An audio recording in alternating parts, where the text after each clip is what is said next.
ये प्रोजेक्ट बनाया है। इसमें मैंने इसके अंदर फॉर्मूले लिखे हैं। इसमें सबसे पहले मैंने लिखी इसमें कि ये मैथ्स की फुल फॉर्म लिखी मैंने इसमें, maths mental attack to and some student. फिर इसके बाद मैंने लिखा इसमें कि ये जो मैथ्स में जो रेखाएं होती है, रेखाखंड होता है, इसको मैंने इसमें दिखाया कि रेखाखंड क्या होता है। रेखाखंड एक ऐसा वह भाग है जिसके दो अंत बिंदु होते हैं, रेखाखंड कहलाते हैं। रेखाखंड को हम ए बी से प्रदर्शित करते हैं, दर्शाते हैं। फिर इसके बाद मैंने लिखा कि किरण, किरण क्या होता है। किरण रेखा का वह भाग जिसका एक अंत बिंदु होता है, किरण। और फिर मैंने लिखा इसमें कोण, कोण दो रेखाओं के बीच के झुकाव को कोण कहते हैं। कोण 90 डिग्री का भी हो सकता है, मतलब कितने का भी हो सकता है, 10 डिग्री, 20, 30, 45 ये होते हैं। फिर इसमें लिखा मैंने पूरा कोण क्या होते हैं। पूरा जब दो कोणों के मापों का योग 90 डिग्री होता है तो वो पूरा कोण कहलाते हैं।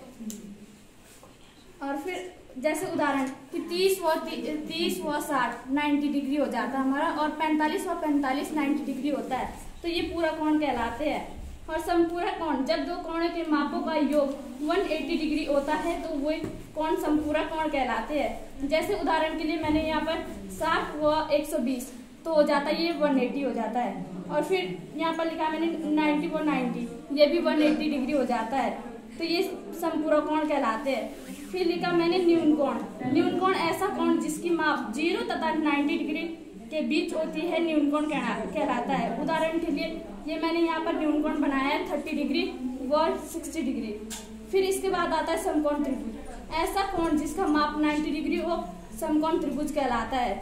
ये एकदम स्ट्रेट होता है।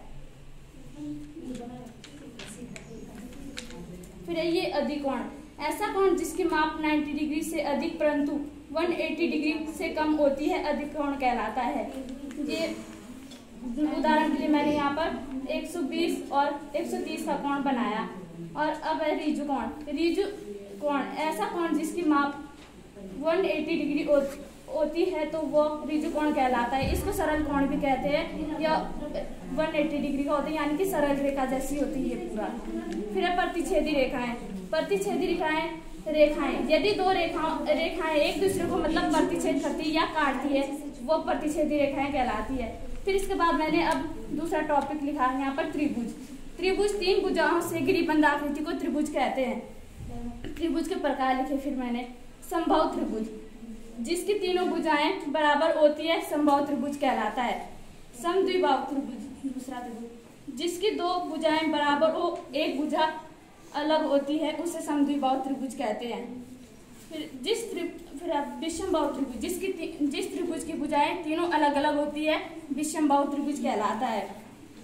समकोण त्रिभुज जो 90 डिग्री का होता है, समकोण त्रिभुज कहलाता है, पहले भी बोला।